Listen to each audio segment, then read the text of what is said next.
what about the button from the movie? Do you know what I'm talking about? Did I wear a button?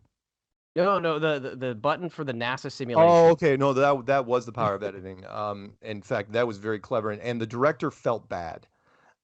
He told when we went up to the Toronto Film Festival in back in April of last in 2018. He I was he I got to see it before it premiered in the hotel room. It was just Patricia and me, and they left. Hmm. It's like, oh, you guys watch it and you come back. And the first thing he did when he sat down with me was, he goes, "Is it okay that I did the button that way?" And I said, "Yeah, it's fine." And what he'd done was, it was just accidental. I swear to God, it was just dumb freaking luck that I sat down. Well, of course I smacked the button. There's only one button in the whole damn Hmm. thing, right? It's literally just a giant green button. And most people don't know that when you're shooting stuff, especially in a documentary, you let the people leave. And then you zoom in on, just so so you can have a place for your editor to cut stuff. And so you just Hmm. zoomed in on the center of that frame, which was the button.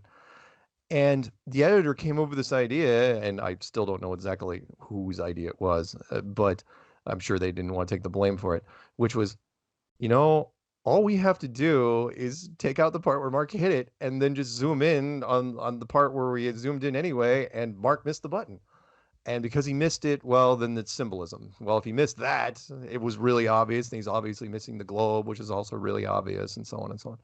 So again, it was fine. It was their movie. I had nothing to do with the editing. I mean, You got they, to they admit that it was hilarious. It was a it for entertainment value. It was a good move. it was a good move, and that's why they did it. It was a good shot, and they didn't have to redo anything. It was simple.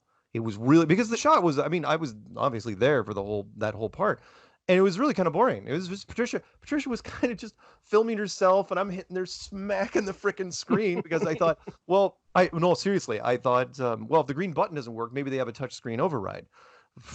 No, no, that whole place was just worn down and broken. There was no touch So screen. did the actual start button not work? No, the start button didn't work. That was the whole point. And they left all that out too, which was nothing in that place worked. It was like an amusement park ride from the late 80s, early 90s that nobody had upkept. Everything was super worn.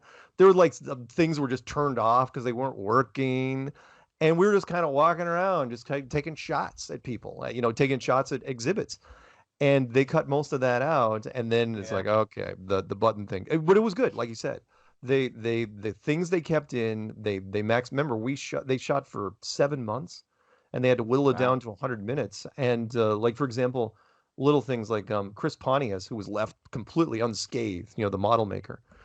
Hmm. They had hours of his footage, and they loved that more than anything. They said they would have loved to have made a movie just of him building models, because they said it was just hypnotizing when they were watching it. Just they just sit around the editing room, just sitting there going, eating, and it was fantastic apparently.